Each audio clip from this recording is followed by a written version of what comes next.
On va s'intéresser maintenant au montage d'une fraise dans un porte-outil. Cette fraise est une fraise de diamètre 12.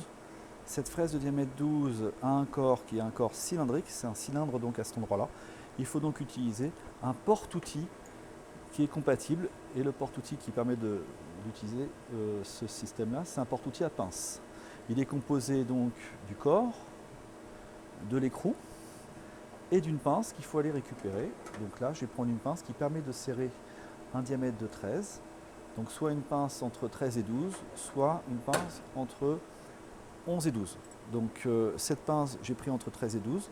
Je vais pouvoir intégrer ma fraise dedans. Il faudra que je serre et ça va la comprimer, puisqu'en fait cette pince est une pince qui est élastique. Vous voyez les fentes ici. Et donc c'est de l'acier avec des fentes. Quand vous allez comprimer dans le cône, vous allez enfoncer dans un cône cette partie conique, ça va réduire la taille extérieure et ça va serrer sur le cylindre intérieur.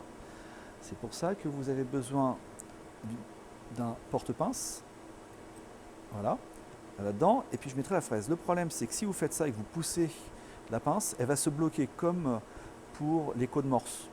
Donc on ne pourra pas l'enlever. C'est pour ça que vous avez en fait un écrou particulier. L'écrou particulier va permettre d'intégrer dans cet écrou la rainure. Donc si l'outil est mal monté, il est très loin, vous voyez la face avant est très loin de la face avant de l'écrou. On a une grosse différence, mais si c'est bien monté, donc je vais mettre la fente comme il faut, on voit que la face avant de la pince est confondue avec la face avant de l'écrou. Je mets mon système ici, je commence à visser. Voilà. Et une fois que c'est vissé, je vais pouvoir mettre mon outil. Je vais continuer à serrer. Ah. Là, comme j'ai pris une pince qui est un petit peu grande, voilà.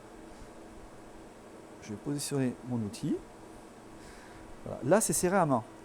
Donc en fait, il va falloir pouvoir derrière serrer correctement pour transmettre des efforts au niveau de la coupe.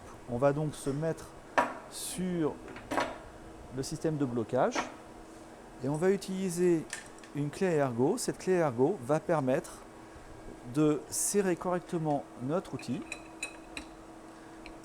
Et donc, on va pouvoir exercer un effort et on va faire un effort de serrage. La pince est serrée.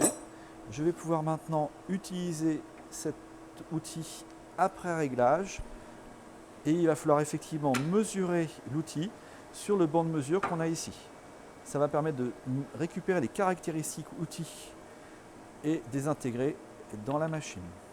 Si vous avez besoin de démonter cet outil, c'est relativement simple, c'est le sens inverse. On prend l'outil, on le redépose dans notre système de blocage, on utilise la clé ergot pour démonter l'outil et après on range tout le matériel.